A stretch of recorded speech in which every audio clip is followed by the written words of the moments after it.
आज की कहानी का शीर्षक है पत्थर कैसे बना भगवान। कई बार जब लोग जीवन में काम करना शुरू करते हैं तब उन्हें बहुत ज़्यादा दर्द होता है, तकलीफ़ होती है, उन्हें बहुत ज़्यादा मेहनत करनी पड़ती है और ये बात उनसे बर्दाश्त नहीं हो पाती है। उनका शरीर जवाब दे देता है और वो उस काम को छोड़कर किसी और तरक्की से सफल होने का प्रयास करते रहते हैं। लेकिन याद रखिएगा, इस प्रकार से कोई भी व्यक्ति जीवन में सफल नहीं हो पाता है। याद रखिएगा कि सफलता का मार्ग मेहनत, दर्द और तकलीफ़ों से होकर गुजरेगा और यह आपको सहना ही होगा। तो इसके लिए आप हमेशा तैयार रहिए। तो चलिए इस बात को एक कहानी के माध्यम से मैं आपको बताती हूँ। एक बार एक मूर्तिकार अपनी छीनी और हथौड़ी से एक पत्थर को भगवान की मूर्ति का आकार देने का प्रयास कर रहा था। जैसे ही वह छीनी पर अपना हथौड़ा चलाता, वह पत्थर चिल्लाने लगता और कहने लगता कि ये क्या कर रहे हो, मुझे इतना मार क्यों रहे हो, मुझे बहुत दुख हो रहा है, तकलीफ़ हो रही है, पीड़ा हो रही है, मुझे अपने हाल पर छोड़ दो और तुम यहाँ से चले जाओ। मूर्तिकार ने उस पत्थर से कहा, मुझे बहुत अच्छे से पता है कि तुम्हें बहुत दर्द हो रहा है, तकलीफ़ हो रही है और तुम बहुत ही ज़्यादा पीड़ा में हो, लेकिन यदि आज तुमने इस दर्द को नहीं सहा, इस तकलीफ़ को नहीं सहा, तो जीवन भर तुम इसी प्रकार से पड़े रहोगे। मुझे पता है कि तुम में आगे बढ़ने की अपार संभावना है। तुम एक बहुत अच्छे पत्थर हो, लेकिन यदि तुम इसी प्रकार से रहोगे तो कभी भी आगे नहीं बढ़ पाओगे। इतना कहकर मूर्तिकार और जोर उठाया और जैसे ही पत्थर फिर से चिल्लाने लगा, गिड़गिड़ाने लगा, विनती करने लगा कि मुझे अपने हाल पर छोड़ दो। मुझे पता है कि जीवन के लिए कौन सी चीज़ सही है और कौन सी चीज़ गलत है। मुझे बहुत ज़्यादा दर्द हो रहा है। अब मैं इस तकलीफ़ को बहुत ज़्यादा नहीं सह सकता।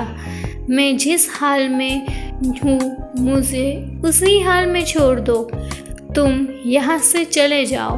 उस मूर्तिकार फिर से उस पत्थर को समझाने की कोशिश कर रहा है।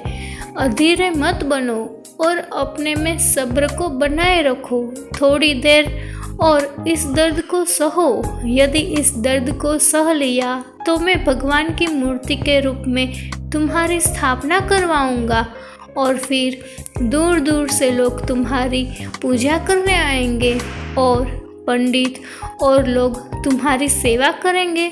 लेकिन पत्थर ने उस मूर्तिकार की एक भी बात नहीं मानी। वह चिल्लाता रहा और अपनी बात पर अड़ रहा। मूर्तिकार में उस पत्थर को समझाने की बहुत कोशिश की, लेकिन वो पत्थर नहीं माना। अब मूर्तिकार भी थक चुका था और वह उस पत्थर को छोड़कर आगे बढ़ गया और थोड़ी ही दूर जाकर देखा कि एक और बहुत ही अच्छा पत्थर वहाँ पर पड़ा है।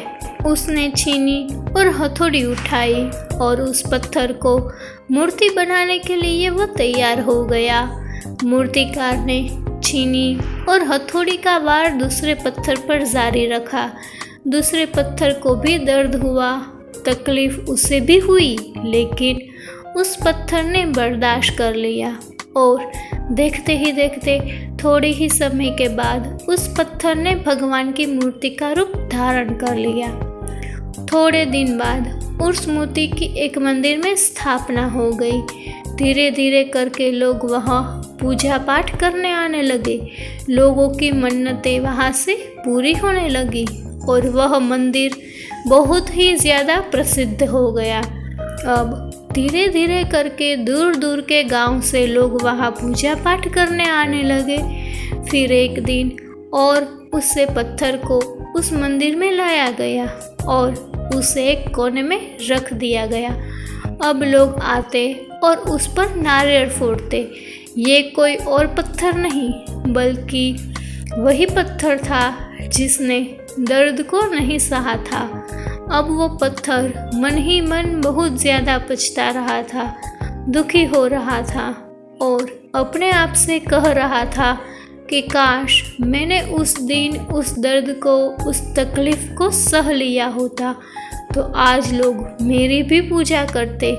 इसलिए आप भी अपने जीवन में हमेशा याद रखिएगा कि जब भी आप अपने करियर की शुरुआत में किसी काम को कर रहे हो, पढ़ाई कर रहे हो या कोई भी काम कर रहे हो और उसमें आपको दर्द हो रहा हो, तकलीफ़ हो रही हो, ज़्यादा मेहनत करनी पड़ रही हो, तो आप रुकिएगा मत, किसी और रास्ते की शुरुआत मत करिए, क्योंकि कोई और रास्ता आपको सफलता नहीं दे सकता है।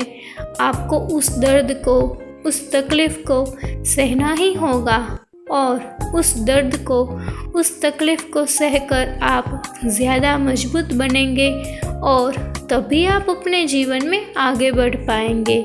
और जीवन में हमेशा याद रखिएगा कि आपको पहले पत्थर की तरह नहीं बल्कि दूसरे पत्थर की तरह ही बनना है।